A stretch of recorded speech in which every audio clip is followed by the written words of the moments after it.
ghosts, scary pops, and everybody loves a good scare.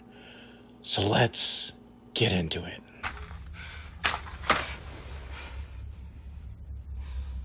Hey, wanna play hide and clap?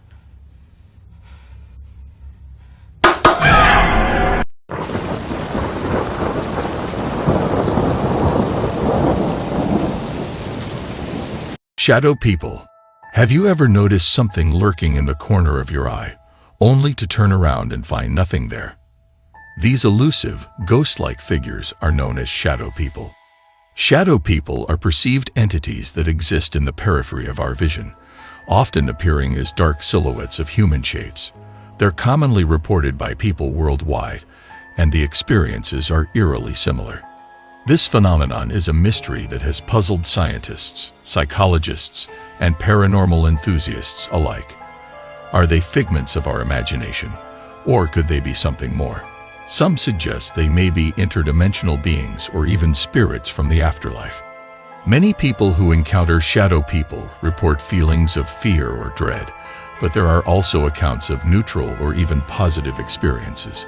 These enigmatic apparitions, while unsettling, rarely interact directly and are often transient, disappearing as quickly as they appear. The scientific community offers several explanations, ranging from optical illusions and hallucinations to sleep paralysis, or the brain's response to perceived threat. However, none of these theories can fully explain the shared global experiences of shadow people. Despite the fear they often evoke, shadow people remain a fascinating subject of study. Whether they are a strange trick of the light, a psychological phenomenon, or truly something beyond our understanding, one thing is certain: shadow people continue to captivate our curiosity and challenge our understanding of reality. In the end, the truth about shadow people still lies in the shadows, waiting to be discovered. Until then, keep an open mind and remember, sometimes the things we can't see are the most intriguing. I was home alone one night back in my high school years. My parents were out on their weekly date night. One of those had too many at dinner and passed out in the movie theater kind of dates. Anyways, I had just returned from my evening jog.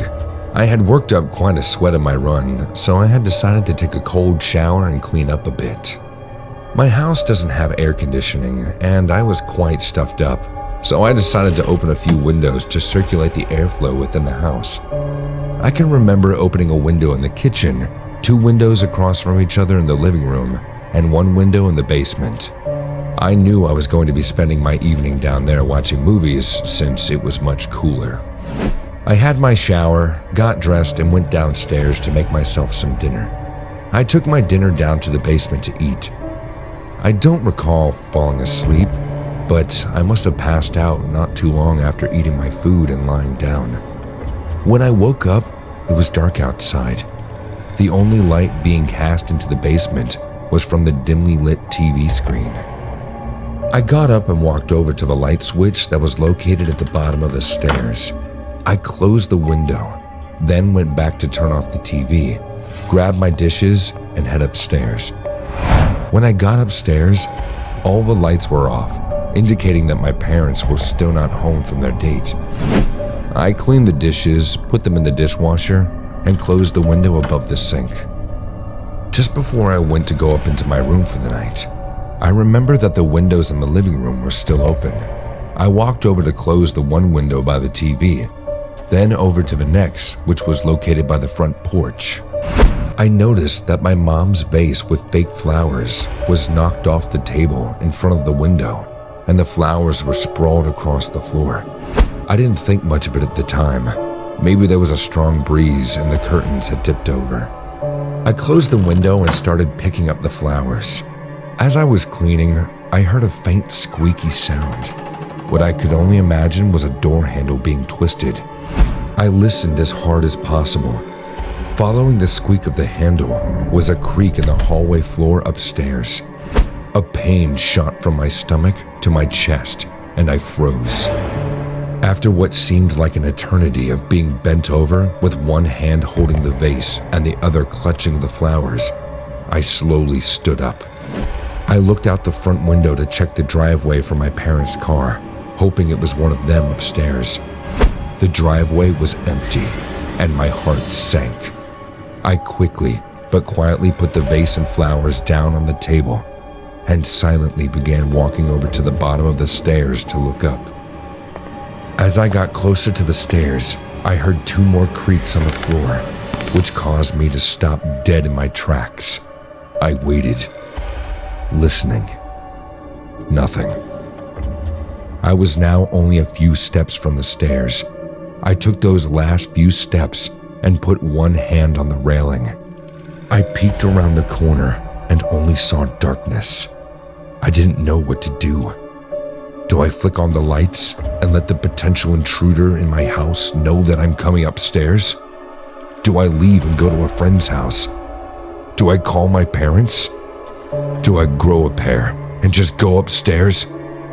I decided to turn my phone on silent and go to the kitchen to text my dad, making sure I was close to the back door for an easy getaway. My dad said, "Oh, it's an old house. It's just settling after a really hot day." I told him about the sound of the door handle twisting.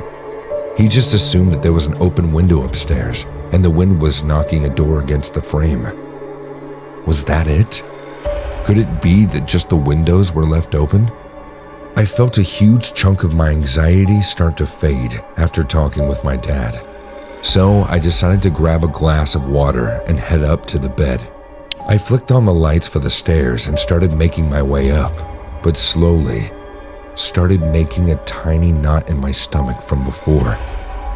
I got up to the top of the stairs and noticed that all of the doors were wide open, except for mine. My parents' room and spare bedroom were on the left, and the den and my room were on the right, with the bathroom at the end of the hallway. Though, as my dad had predicted, my door was cracked just enough that a breeze could be making it hit the frame. For as hot as it was today, it wasn't unusual for my mom to open all the doors and windows upstairs. I exhaled a sigh of relief, now fully confident that my dad was right.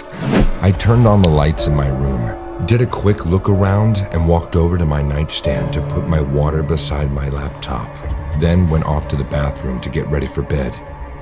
As I lay in bed trying to get sleepy, out of nowhere, I heard the sound of something slowly scraping my closet door. I quickly flicked on the lights beside my bed. My closet door was cracked open ever so slightly. Questions started racing through my head. Was it open the whole time? Was it closed when I came in? I was positive that it was closed when I came in. Before I even had time to rationalize my thoughts, I heard the most disturbing, creepy, quiet, sinister laugh I'd ever heard in my life.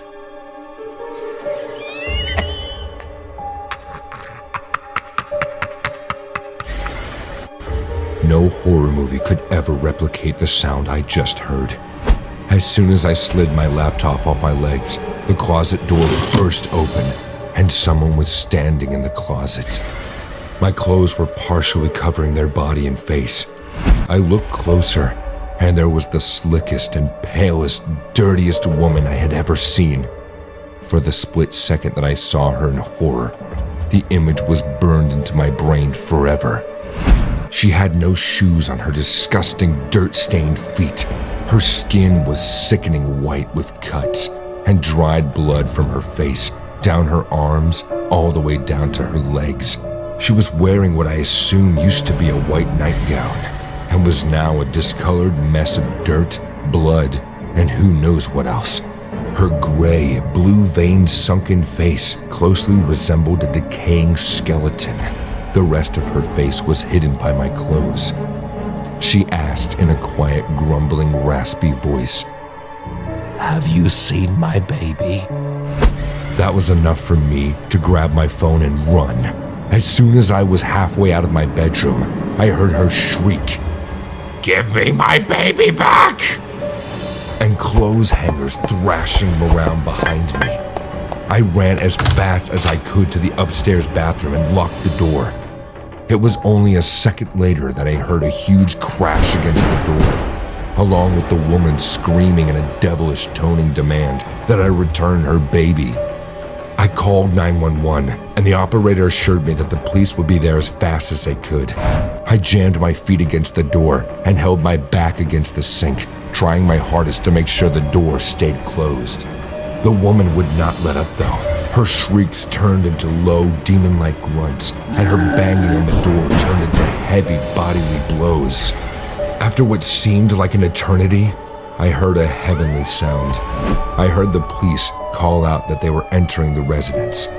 I yelled at the top of my lungs that I was upstairs. The officers ended up pepper spraying the woman, and it took 3 of them to be able to force her to the ground.